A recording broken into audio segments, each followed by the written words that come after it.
My name is Alyssa Johnson. I'm a 23-year-old office worker, married for 2 years now. I have a son, Leo, who just turned 1. My husband, Nathan, is 29 and also works for a company. Nathan frequently suggests that I quit my job at my father's company, a sentiment stemming from his dislike for my parents. His distaste for my parents appears to be linked to the fact that my father is a high school dropout and runs a small and grimy company, manufacturing screws and small components. Nathan hates the idea of people knowing he's related to such a company. On the other hand, I admire my father for his tireless dedication to research, his courage, not afraid of failure, and his genuine care for his employees. Thus, I have no intention of leaving my father's company. He seems to dislike the fact that I respect my father more than him. One morning, while having breakfast with Nathan and our son Leo, Nathan brought it up again. Alyssa, you should really think about getting a job at a bigger company. Considering you graduated from a prestigious university, you're beautiful, and I want to brag about you at work. But I can't, because your workplace is awful. And honestly, I earn enough for us. Why don't you consider becoming a housewife? This conversation has been over and over again. Every time it comes up, I repeat the same answer, that I will not quit my father's company. Typically, these discussions conclude with Nathan making threatening remarks to me like, "You're the only one in the world who doesn't listen to me." or, "If you keep this up, it's going to be harder for us to stay together." after this, he usually leaves, but it doesn't end there. Following these discussions, Nathan often does something to upset me and then gloats. "Still, won't you listen to me now?" While I can't say divorce is out of the question, I can't bring myself to do it. Both our parents get along so well and love Leo so much, it would break my heart to upset them. My father and father-in-law are good friends, going golfing and fishing together. My mother and mother-in-law also get along very well, frequently going to art exhibitions together. Both sets of parents adore Leo and have provided him with a loving environment that I wouldn't want to take away. Regardless, my love for Nathan has faded away. I don't even like sleeping in the same bed with him. Since Leo was born, I've been sleeping in the child's room with a lock on the door. The reason I added the lock was that Nathan would come into the room while I was sleeping with Leo and start complaining about my father's company. Leo was scared and cried due to Nathan's loud voice in the dark. Since then, Nathan has stopped coming in at night, but I still lock the door just to be safe. As for the harassment I received from Nathan this morning for refusing to quit my father's company, it was as always, just as petty. Despite dinner being ready, he didn't come home. Instead, he went to a night bar with colleagues and sent me a photo of him with a big smile, his face close to one of the female staff. This kind of photo doesn't hurt me or make me feel insecure. As soon as I saw the photo he sent on my messaging app, a new message came in. "See, this is how I blow off steam, because you won't listen to me." He said, "If you don't want me to do this anymore, quit your father's company now." honestly, I wanted to ignore his message, but for the sake of both sets of parents and our son Leo, I responded. This was my best response. "I just wanted you to come straight home and have dinner with us." In response, he texted back. "Must have been tough, huh? I'm coming home now." I found myself regretting marrying him, thinking even though he is smart, his character and thought process are so childlike. Then one day, Nathan happily reported, "I might be getting promoted soon." "Wow, that's great. Did that recent deal come through?" "It's not finalized yet, but it's as good as done. I bet the boss will be thrilled, crying with joy. Even the director, who used to act so high and mighty, will have to bow down to me now. Ha ha." That day, Nathan unusually didn't tell me to quit my father's job and went off to his company. As for me, I left home with Leo to go to my office. After dropping Leo off at my parents' house nearby as usual, I went to work where my coworker, Jake, hurriedly approached me. "Good morning, Alyssa. The boss seems unusually angry today. Did something happen? Everyone is worried about him." Upon hearing this, I knocked and entered the room marked Invention Room, where my father was. There sat a young man in his 20s, with a tear-streaked face on the sofa. Sitting across from him was my father, his face more furious than I had ever seen. "Sorry, Alyssa. I can't spare the time to chat with you right now," he said, to which I responded, "Everyone's worried about you. What's going on?"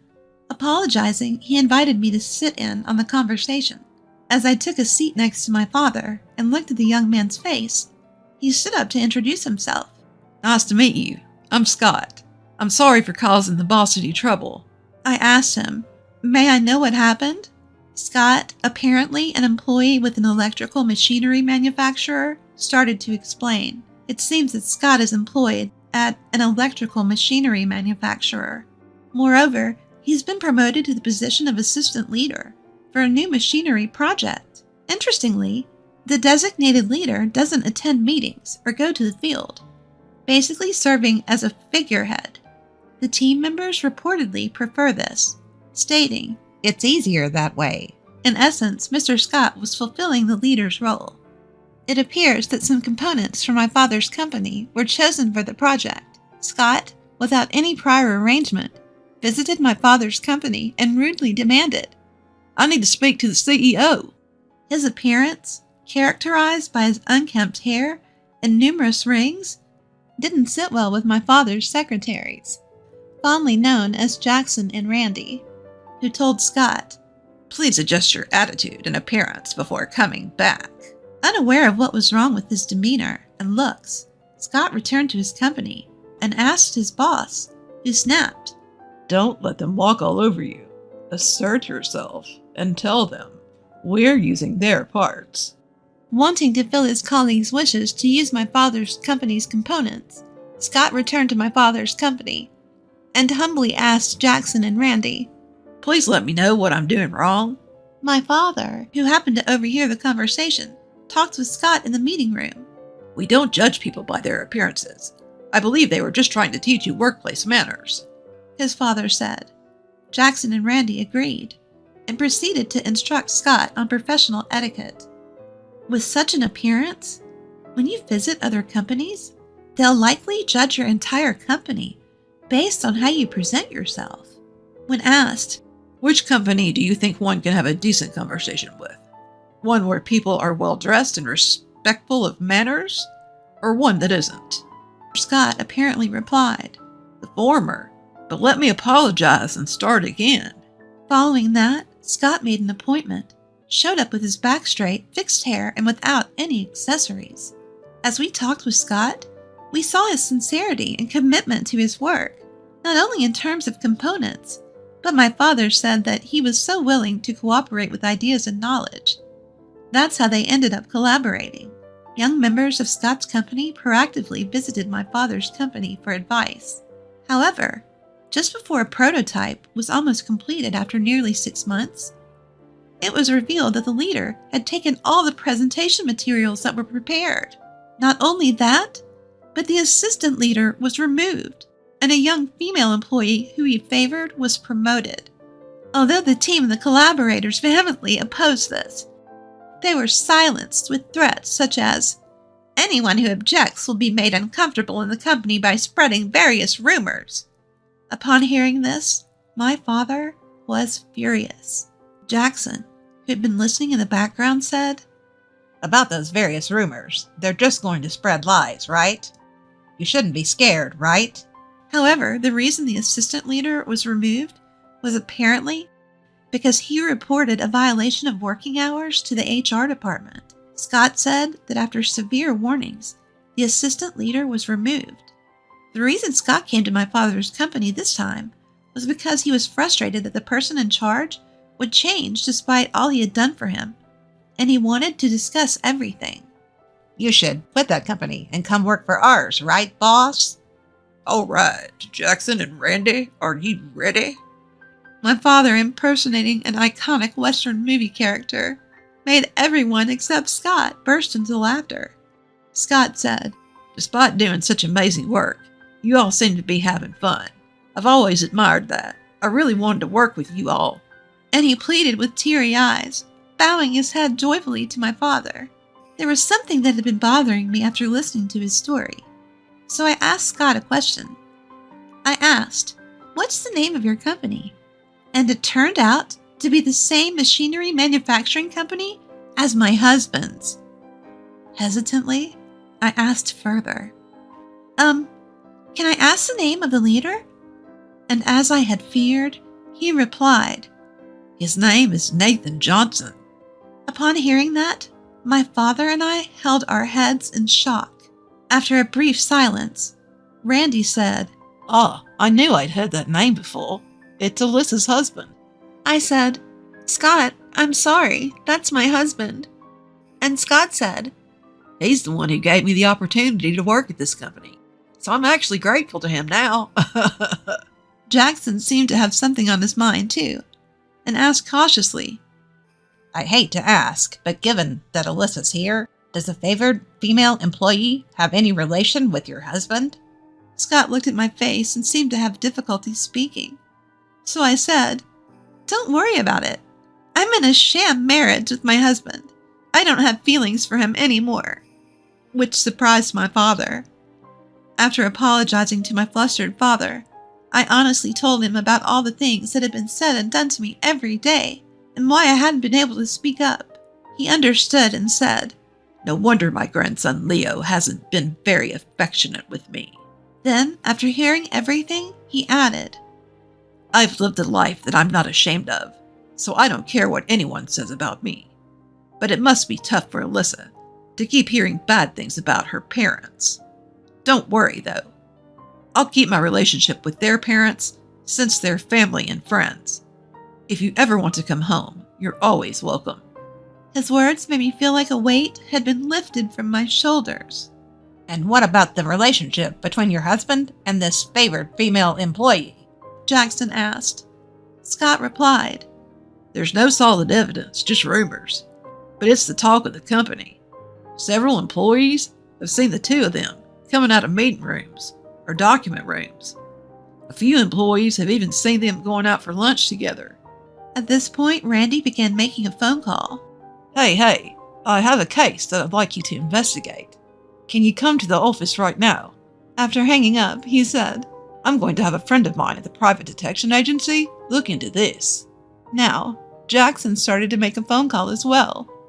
Hello? I need a lawyer who specializes in divorce due to infidelity. Oh, you can? Can you come to the office right now? Thanks.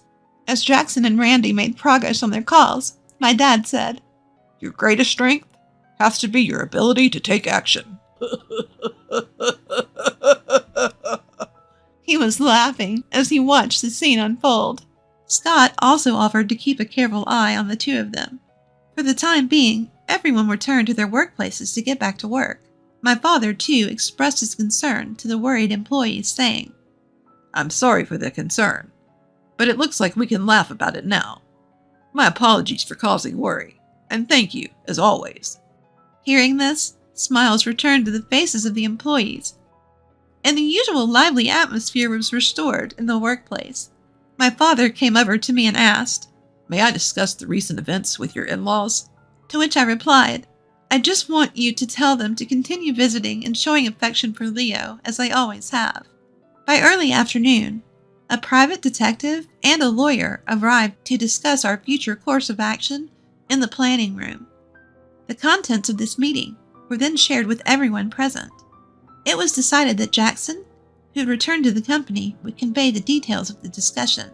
After work, when I went to pick up Leo from my parents' house, I explained the situation. From my own perspective, apologizing for my inability to reveal my husband's true nature. I felt as if I had trampled on the feelings of my parents, who believed we were living happily.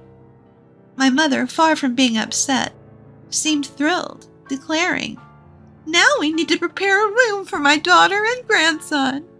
She had not missed the disdainful look my husband had given my father's company the first time he saw it, and suspected he was not a good man. I wish you had told me sooner.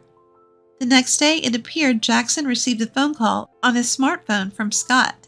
Scott had submitted his resignation. Informing the company, he intended to spend his remaining time on miscellaneous tasks and transitioning his responsibilities without taking any paid time off. The company accepted his resignation. However, all the members of the project team reportedly visited the HR department to state, "We have all violated the company's work rules like Mr. Scott, so please discipline us as well." Upon seeing resignation letters in everyone's hands, the HR department was thrown into a frenzy.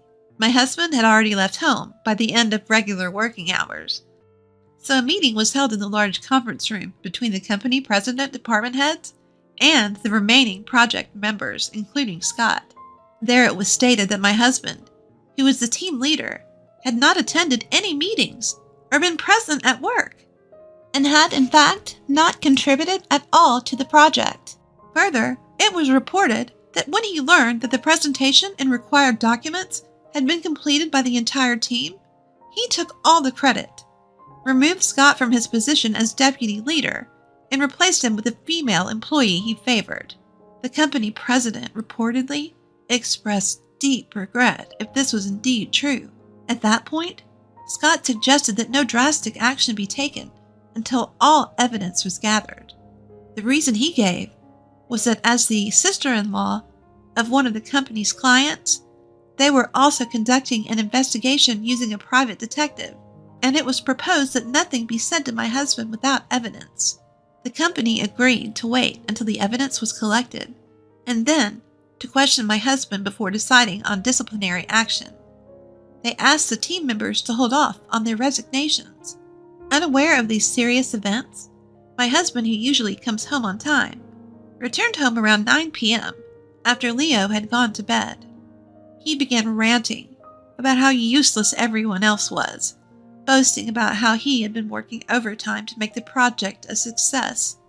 He thought everyone was just jealous because he was going to be promoted to department head after the project's success. Knowing the truth, I couldn't help but chuckle at his delusions. In his good mood, I gave him a few compliments, which I didn't really mean. He seemed to enjoy picturing himself as department head, being looked up to and envied. My husband kept grinning.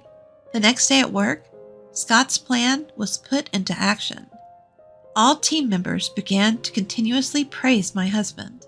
"Mr. Department Head, not quite yet. It seems the CEO is very hopeful about this project. How can we become competent men like you, Mr. Johnson?"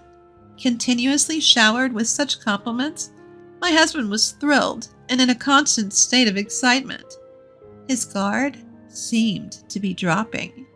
Then, as planned, we were able to obtain a video of my husband's affair with a female employee from the hidden cameras set up in the document room and the conference room.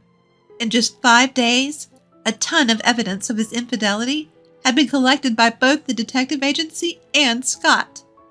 All that was left was to prove that my husband had not been the one to create the project documents.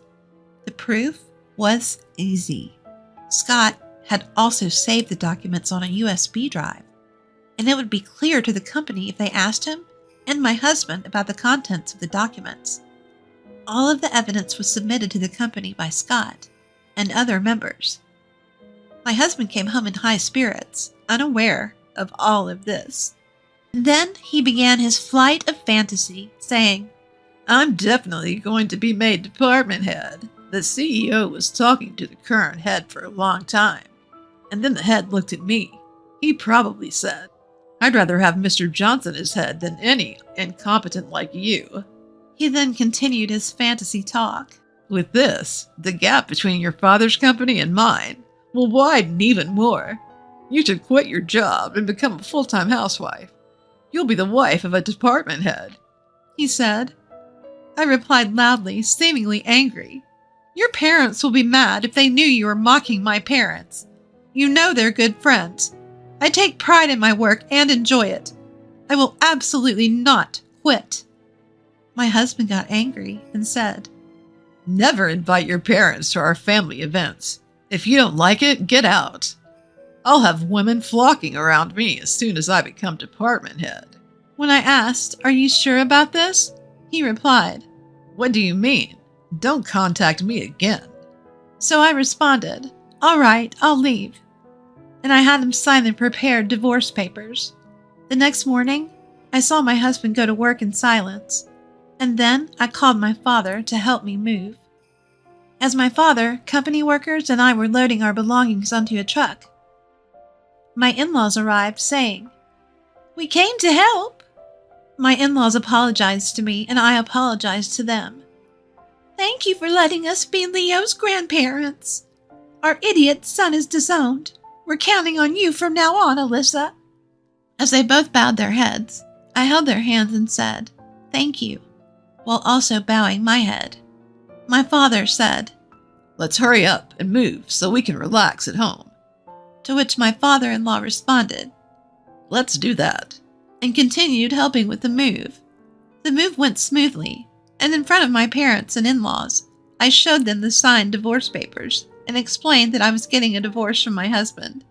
My in-laws apologized repeatedly, but my father responded, "Let's continue to get along, Ken," and playfully patted my father-in-law's knee. My mother said, "Mary, let's continue to do embroidery together. There's an art exhibition next week. Let's go," and playfully patted my mother-in-law's knee. My father said, "Ken, Mary, why don't you stay at our house tonight? Let's have a drink," and brought out some drinks. My father-in-law said, "Thanks. We'll take you up on that offer tonight." and my parents and in-laws got along even better. Not wanting to get in the way, I decided to go to Leo's room and go to sleep. The next day, my husband was called into a conference room by executives like the CEO and department head. In addition to the executives, Scott, the team members, and the female employee he had an affair with were also there. The hearing for my husband was conducted by the CEO himself. First, he was asked if he intended to claim the project as his own without participating in it and stealing the documents when they were completed. Since Scott and the team members were present, it seemed he couldn't make any excuses. The CEO, growing impatient with my husband's silence, demanded loudly, "Well, what do you have to say?" My husband, it seems, quickly admitted to his actions. Next, he was asked why he had removed Scott from the sub-leader position and replaced him with a female employee. My husband responded, "I thought she was more capable than Mr. Scott." but the department head retorted, "Are you saying the lady who does nothing more than serving tea and making copies is more capable than Mr. Scott?" My husband bit his lip, lowered his head, and fell silent. The CEO then exclaimed, "The real reason is this, isn't it?"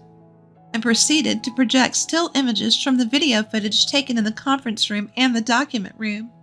Both my husband and the female employee, Alice, turned pale. When the CEO asked Alice, "Miss Ford, what is the meaning of this?"